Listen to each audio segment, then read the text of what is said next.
Hi, and welcome to the CAFMA Connect. I'm your host, Fire Chief Scott Freitag, and with me today is not Assistant Chief John Fedema, as promised. He was going to be here, and Human Resources reached out to me and said, hey, we just posted a position opening for fire prevention. Can you interview someone in fire prevention? And so I emailed Chief Fedema, and I said, hey, do you mind? And he responded back. I could feel the tears, the sobbing, the emotion coming through his words when he did not hesitate to say, absolutely. And so as I was looking at prevention and thinking, who should we interview? I thought, well, Jaime, obviously.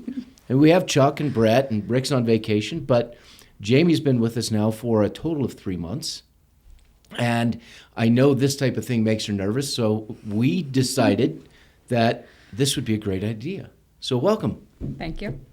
Yeah, well, move in just a little bit closer to the microphone so people can hear you. Absolutely. As you speak. So, Jaime, like I said, you've been here 3 months, but let's start from kind of further back. Where'd you grow up? I grew up on Catalina Island, a little island off Long Beach, LA. Oh, nice. Yeah. How was growing up on an island? Pretty amazing. Free, roaming, swimming, surfing. Wow. So it wasn't like Gilligan's Island. It was like populated. Mildly populated. Mildly populated? What's out on Catalina Island? Well, the main town is 1 square mile. Okay. So not a lot. There's a lot of bars. Okay. Some restaurants. Beaches. Mostly beaches. Very nice. And you went to school there and graduated high school? I moved to the Bay Area for high school. Okay. But there is K through 12 on the island. Gotcha. So after high school, what did you do? Well, dabbled in college Okay. occasionally, but mostly worked in restaurants, served in finer dining restaurants, ended up eventually managing restaurants in the Bay Area. So how was that? What was that like? I love people. Okay. So I love the element of customer service where you really get to know people and create an experience for them that hopefully they remember and make their night, if nothing else. Okay. Now, you say you love people. I love people. But it looks like you have some sort of weapon in your pocket. I do, yes. And is that to keep folks in line? Absolutely. Is that what I'm understanding? Absolutely. Okay. It was odd to see that it stands out, and I wasn't sure sitting across the table what was going to happen with that. So you managed restaurants in the Bay Area. Yeah. And what brought you to Arizona? Divorce. Okay. And I have a young child, so my mom and her husband were here. Okay. So moved here for familial support, Gotcha. reground. I knew the moment my daughter was born that restaurants were not my future. Okay. I wanted something with retirement, pension, a plan, Right. a long-term goal plan, Okay. the whole thing. So I started really thinking about what that would be. I took a job at a little juicery where I was able to really prioritize my time with my daughter, Okay. focus on normalizing life for her little 9-month-old self. Gotcha.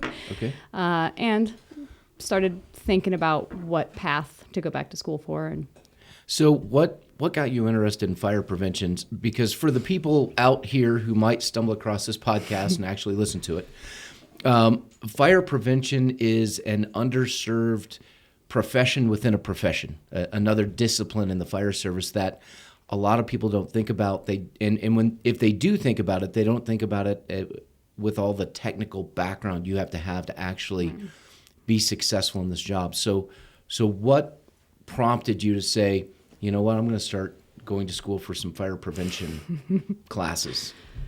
so, again, I worked at a juicery, and one of our regular guests was the training officer for Sedona Fire. Okay. And he'd come in pretty much every day, Monday through Thursday, and get a bulletproof coffee, and we'd chat a little bit. And one day he was just really amped up after doing a training. Okay. And pulled me aside and said, asked me to come talk to him about opportunities with the fire service because he thought it would be a great career Okay. for me, great structure for my family. And I just kind of laughed. Like, I'm a single mom. I can't be a firefighter. Like, I can't Right. bring my child to the station with me 48 hours a week. Well, there's a lot of other children in the fire station. This is true. Especially when B shift's on. I mean, She'd we fit know in. that. It's a global issue. Right. So I just kind of joked around with him a little bit, and he said, "No, come talk to me. There's a lot of opportunity. Prevention, I think, is something you'd really, really thrive in. Okay. But just give me a chance. Come sit down with me." So I made an appointment. I went and I chatted with him, and he really sold me on the investigation because I love the idea of never knowing fully, always learning. Right. And nothing ever being the same. No monotony. You go in with a clear mind and you learn, you discover, you explore. That really inspired me. Okay. And I thought, I don't know about inspections. Like that's, right. Yeah. But the more he described it to me, like you're out there in the community, you're building relationships, and you are making the community safe through educating people. Absolutely. On the hows and the whys that you do or do not do things. And you make a safer community, and you build solid relationships for the fire department and the community, which, I mean, it doesn't really get more inspiring than that. Sure. So absolutely. I left the conversation just really excited to, I actually went home and applied for Yavapai College. Awesome. So is that where you went to get some of your background? So what classes did you start with? So my first two classes, I believe, were Intro to Fire Prevention. Okay. And fire protection systems. Okay. So sprinkler systems, alarm systems, and I came from nothing to going into the fire tetrahedron. It's like I made the wrong choice. No, and you know, but that's what people don't realize. What they think about a fire prevention position, a fire prevention professional, they think building inspections. Right. And the reality is that it's so much more than that. Right. Because when you're talking about fire suppression systems, you're not talking about just inspecting them. Right. Is this tag good? Your part of your job eventually will be plan review of fire suppression systems. So you're going to have to understand how to read the blueprints, all the technical components, the friction loss, and all the calculations that go into those things to make sure that the building is safe. And on top of that, you're doing building inspections. And on top of that, you're doing fire investigations. And I was a fire investigator in Missouri. I absolutely loved it. It was like putting a puzzle together, and it was fantastic. The other side of that is public education. So, you know, you have a daughter, and you apparently like kids because you have one. And the opportunity to go out, I know you're going to be in this room here again soon reading to children. Yep. Because as you put it, you were voluntold. There was a question, but when I, for example, you were voluntold kind of for this, because when I said, hey, can we get Jaime on here? There weren't a lot of options, really. I mean, you could have said no, and we would have respected that. But so you started with a couple of classes at Yavapai College, and then what did you do? Well, I took a handful of colleges before. Again, I would see... A little bit closer to the mic. I took a handful of classes. Okay. And just knew pretty much 2 weeks into my first class that I made the right choice. Okay. So I was on the path. Maybe a year in, the same guy from Sedona Fire approached me at work and was like, hey, I have the opportunity for you to take the Inspector 1 certification. We're offering it at Sedona. I've already have you on the wait list, so all you have to do is register, sign up. Very nice. And we'll do this. So I did. I was the only person in the class that was not currently in the fire service. Okay. Which was a little daunting. But I made some really great connections. I learned a lot, and I came out of it with my Inspector 1 for the state of Arizona. Right. The great thing is that I think you got an introduction to some of the people in the fire service and what it would be like to work with them. Right. And we love Sedona. They're a great place, and we're glad that they talked you into taking these programs because, like I said, fire prevention is a great path for some people that have that interest. And to be honest with you, in the state of Arizona and across the western United States, it's difficult for an organization to find people that have an interest specifically in this and have some background to go with it. Right. So the training chief in Sedona, is his name Mike? Yeah. So Mike Duran. Mike Duran. Yeah. One of many Mike Durans.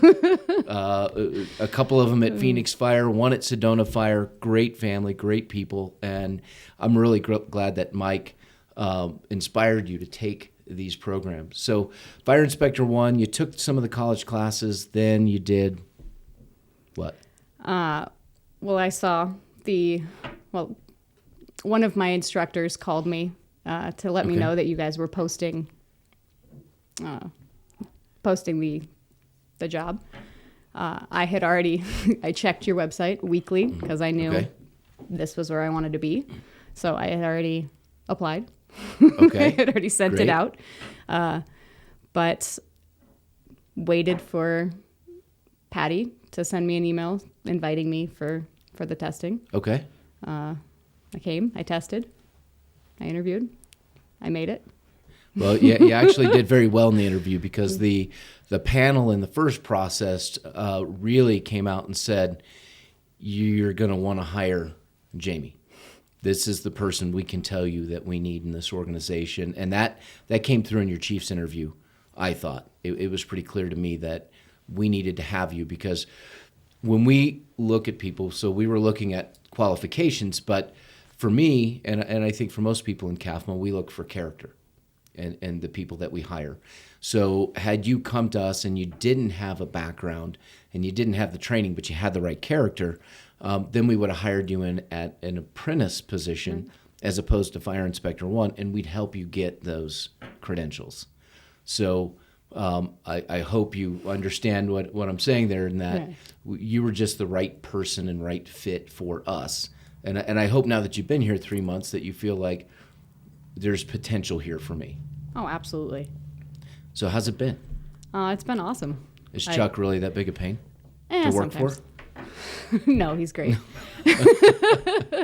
Everybody's great. There's so much knowledge in that office that I don't go home a single day not having learned more than my brain can absorb. Right. I learn something in every inspection I do. Any question I ever have that I ask Brett or Chuck or Rick, I not only get answered, but I have such a depth of knowledge about it that I then can take that and apply it to my next situation similar and learn infinitely more about my job in every situation I'm in. Okay. So I know prevention did something different this time when they brought you on because they wanted to look at a different structure. So they decided that every Thursday they were going to meet with the new employees, spend some time with you, talk about or get some feedback from you as to what your week looked like, what you felt you needed or that they needed to provide for you, and then they were going to provide some feedback. Right. And how's that been for you? It's been great. It really opened the communication. So started with the foundation of, if I have any questions, concerns, anything, I can bring it to them at any time, as well as asking for what I need. If I have any questions about anything, it's an open door to ask whomever is best to ask about it. And then there's never a surprise. Every Thursday we sit down. Now it's every other Thursday. Okay. We sit down and we discuss how things are going, maybe something we talked about in our Monday meeting, and how that played through in the week. It's just really a check-in to make sure that I'm on the right path, that I'm growing in the ways I need to, and then I'm correcting anything that maybe was misunderstood or that I just didn't know yet. Right. Okay.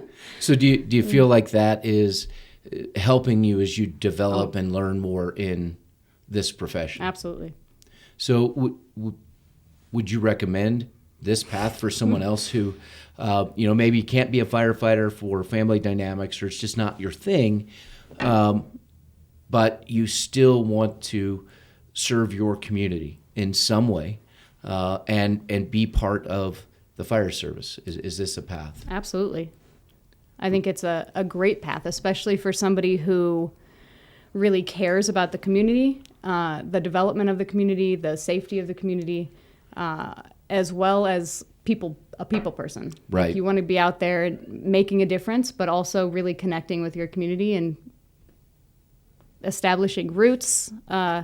Plus, you're in the fire service, so you have a great community around you, great benefits, a great future.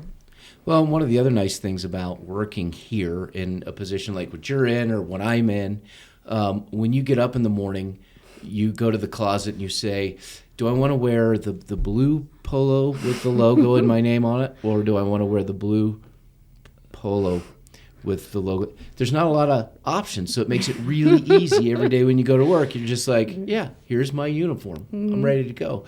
But I think the uniform says something to the community. Absolutely. When you're out there. It for me, every time I put a uniform on, it's a sense of pride that I feel that I have the privilege to put this on and wear this logo and represent this organization and all the people that are in it. I hear that from other fire chiefs and firefighters and fire prevention professionals as well. And as you go through your career, you're going to find more opportunities to develop as we send you to training in Maryland at the National Fire Academy, or we send you to training in Phoenix, or wherever that is, so that we can help you develop as you move through your career. And I think in our organization, the way that fire prevention is structured, we have the Fire Marshal, Rick Chase, who's retiring in a few years. We have Brett, who's a fire inspector too, just a fantastic gentleman, who's retired from Sun City and moved into the Fire Prevention Division. He was a battalion chief in ops. So he's going to be retiring out, and whenever he feels like retiring again. And what that means for you is opportunity, and I hope you see that. Absolutely. If you keep on this path and you do these things and you get this training, here's the potential. Right. So so I talked to you the other night, you and Chuck.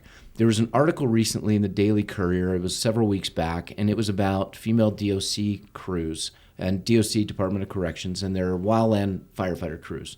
And in the article, one woman, Miss Countryman, had gone through the program and was hired by the Department of Forestry and Fire Management, has a good job, on a great path. And it was just a good story. But then I read about some others who were getting out of the system and didn't necessarily have that support and struggled to find a way to be connected to the fire service. And while not the normal place we would look for a talent pool, it struck me that, wow, there may be some talent there, some people who could really use some more stability in their life that would help them. And so I had the opportunity during testimony in the House and the Senate the last couple of days. Didn't know who to talk to at DOC. Turns out the deputy director was in that hearing with me, although I was virtual. And so when the representatives asked the DOC director, hey, what other paths do these folks have to the fire service when they get out? I'm like, well, here's my opening. So I provided that. The governor's office instructed DOC to contact me. I've gone back to our Arizona Fire Chiefs Association Executive Board, where I serve as the president currently. And so we're trying to set up a meeting, a stakeholders meeting in the next couple of weeks, to see if we can't help start a program for the DOC members, Department of Correction, wildland firefighters, where they can start getting some of the training. I think it fills a need for the fire service. It fills a need for that group of people to provide some stability. But at the same time, we want to promote fire prevention. Because really, when I did a statistical study years back in college, what I found was the United States was one of the few industrialized countries that focused more on the reactive part of our job, the response, than the proactive part of our job, which is what you do, Right. prevention. And so we are trying to shift some of that and say, you know what, we want to highlight our prevention division. We want to highlight you and your counterparts in prevention. And we want the public to know that this is a significant discipline within the fire service, and that it's an option for a lot of people. So we just posted a job opening in prevention. So anyone out there who stumbles across this, if you have an interest in fire prevention, working with Jaime, which is special for anyone, and you want to understand what that path looks like, please visit our website, call up our office, talk to someone in prevention, talk to Jaime directly, talk to Chuck or Brett or Rick or whomever, and find out what that path looks like for you. Because one, personally, and I might be slightly biased, I think working at CAFMA is a great thing. I think we're a pretty good organization overall. And I think working in prevention is something to be proud of. And it does exactly what you said, Jaime. It serves the community in a way that people normally don't think about. Right. So I know you were a little nervous coming on here. I know Chief Fatima was absolutely devastated. He couldn't be here this week. That's not true. We all know it. But I will get him back on because I just enjoy sitting and staring at him and watching him deadpan. People love it. They do. They absolutely love it. So, Jaime, thank you for coming in this morning. I know you have some big inspections going starting at 9 o'clock, and we took part of your day. But thank you for being here. And until next time, if you know anybody interested in prevention, or if you're interested in prevention, visit our website at cazfire.org or call our office at 928-772-7711.